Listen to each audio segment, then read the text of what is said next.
Durante años, los científicos han intentado definir qué es exactamente un recuerdo. Algunos lo llaman información almacenada.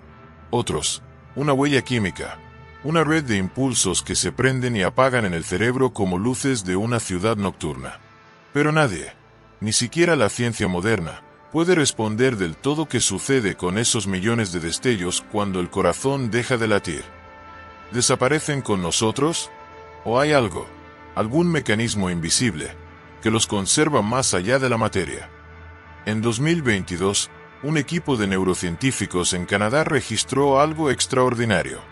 Un hombre de 87 años sufrió un paro cardíaco mientras estaba conectado a un electroencefalograma. Por primera vez en la historia, alguien capturó la actividad cerebral durante el momento exacto de la muerte. Lo que encontraron fue desconcertante. En los 30 segundos posteriores al último latido, el cerebro no se apaga. Al contrario, se enciende. Ondas gamma, las mismas que usamos para recordar, soñar o revivir momentos intensos, se disparan como una tormenta eléctrica. En otras palabras, el cerebro revive, justo antes de apagarse. ¿Será eso lo que llamamos ver pasar la vida frente a los ojos? Un último intento del cerebro por conservar lo que somos. Cada recuerdo es una conexión, una red microscópica de neuronas que se enlazan mediante impulsos eléctricos y compuestos químicos. Cada vez que recordamos algo, el cerebro no abre un archivo, lo reescribe. Y con cada reescritura, el recuerdo cambia. Se vuelve más débil, más impreciso, más nuestro. Por eso, dos personas que vivieron lo mismo, jamás recordarán igual, porque el recuerdo no es la copia de un hecho, sino la interpretación de una emoción. Pero aquí aparece la pregunta más inquietante. Si los recuerdos se guardan en conexiones físicas, ¿qué sucede con ellos cuando esas conexiones se desintegran? En 2013, un grupo de investigadores de la Universidad de Michigan realizó un experimento con ratas. Las conectaron a sensores cerebrales y midieron su actividad justo después de detener el corazón. Durante 30 segundos, los cerebros de las ratas mostraron una actividad superior a la que tenían cuando estaban vivas. No era un reflejo, era un patrón organizado, como si el cerebro, antes de apagarse, intentara almacenar algo o transmitirlo. ¿Podría el cerebro humano hacer lo mismo? Liberar los recuerdos, no al olvido, sino hacia otra forma de existencia. La ciencia aún no lo sabe, pero cada año, más estudios parecen sugerir que la conciencia y la memoria podrían ser algo más que simple biología. El problema de los recuerdos no es solo biológico, es filosófico, porque si los recuerdos desaparecen con el cerebro, entonces la identidad, eso que llamamos yo, muere con él. Pero si algo de esos patrones persiste, si hay una continuidad en otro plano, entonces, ¿qué somos? Algunos científicos como Stuart Hameroff y Roger Penrose creen que la conciencia no surge del cerebro, sino que el cerebro es un receptor, que la mente, como una señal de radio, se transmite desde otro nivel de la realidad. Y cuando morimos, tal vez, lo que ocurre es que la señal se desconecta. Si es cierto, entonces nuestros recuerdos no se borran, solo cambian de frecuencia. Cada año, miles de personas son declaradas clínicamente muertas y regresan. No hablamos de milagros religiosos, sino de fenómenos documentados. Experiencias cercanas a la muerte, registradas, estudiadas, aún así, imposibles de explicar por completo. En 2014, la Universidad de Southampton publicó un estudio con más de 2.000 pacientes. El 39% afirmó haber tenido algún tipo de percepción consciente después del paro cardíaco.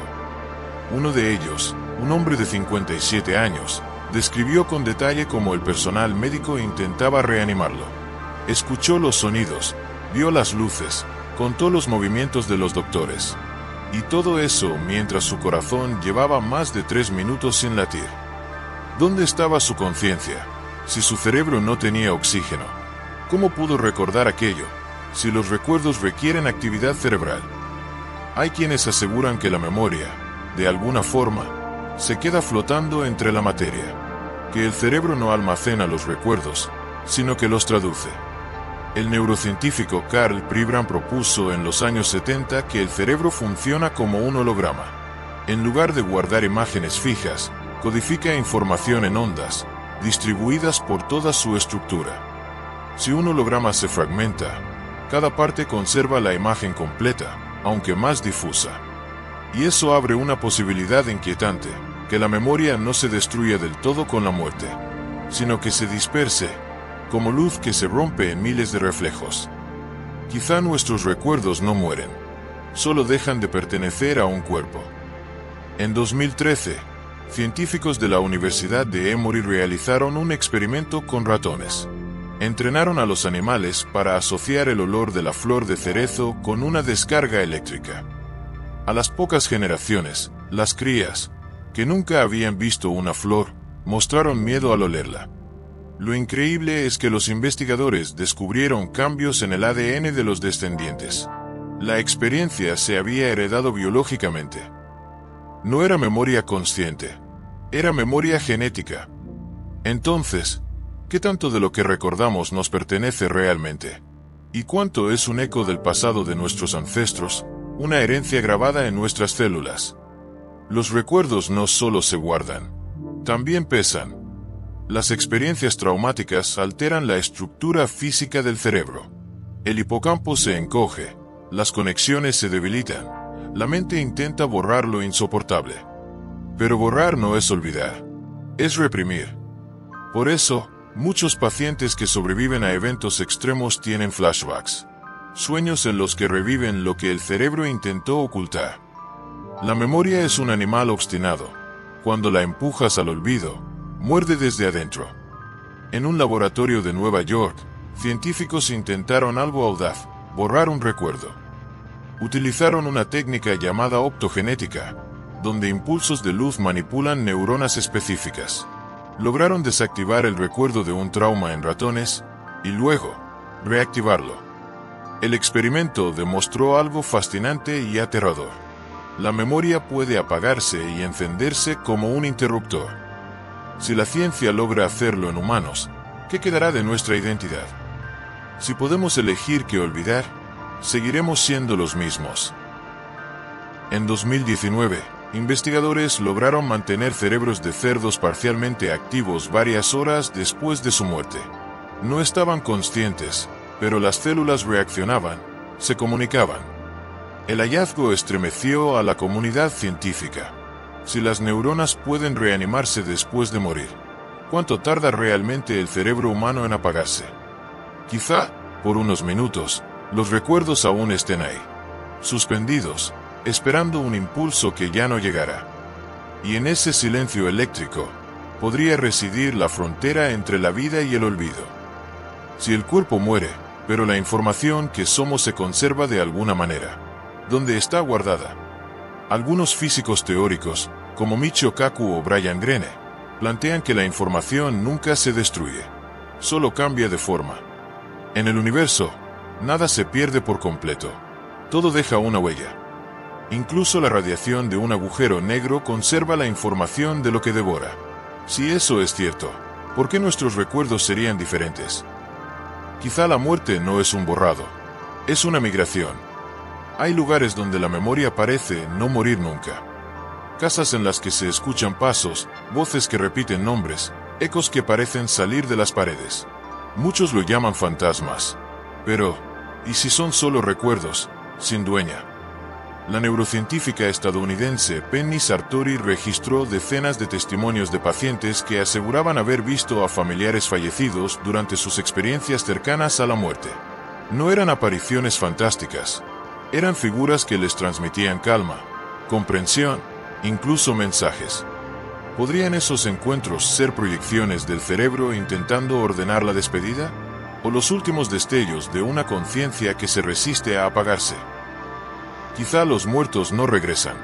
Quizá somos nosotros los que todavía no hemos aprendido a irnos. Cada pensamiento, cada emoción, cada instante vivido, deja una marca medible, una descarga eléctrica, una liberación química, una vibración en la materia. Y la materia, como la energía, no desaparece, solo cambia de forma. Entonces, si los recuerdos están hechos de impulsos, ¿por qué no pensar que, al morir, regresan al mismo tejido del universo que los creó? Los físicos lo llaman el campo cuántico. Los filósofos, el alma. Tal vez no recordamos después de morir. Tal vez el universo recuerda por nosotros. Dicen que morir es cerrar los ojos y despertar en otro recuerdo. Quizá ese instante que llamamos final no sea una pérdida, sino una fusión. La unión de todos los fragmentos, los amores, los miedos, los días, las voces que alguna vez fuimos. Y en ese cruce, antes del silencio, el cerebro, nuestro archivo más íntimo, proyecta la última película, nuestra vida, completa, perfecta, en un parpadeo. Tal vez esa es la manera en que la mente se despide de sí misma, recordándolo todo, por última vez. Y después, solo queda lo esencial, el eco de lo que fuimos, flotando en algún rincón del universo, esperando a ser recordado. Nadie puede decir con certeza qué pasa con los recuerdos cuando morimos. Pero si algo nos enseña la ciencia, es que nada se pierde del todo. Tal vez los recuerdos no se desvanecen, solo cambian de lenguaje, dejan de hablar en neuronas y comienzan a hacerlo en estrellas. Y así, el olvido no es un final, es otra forma de recordar.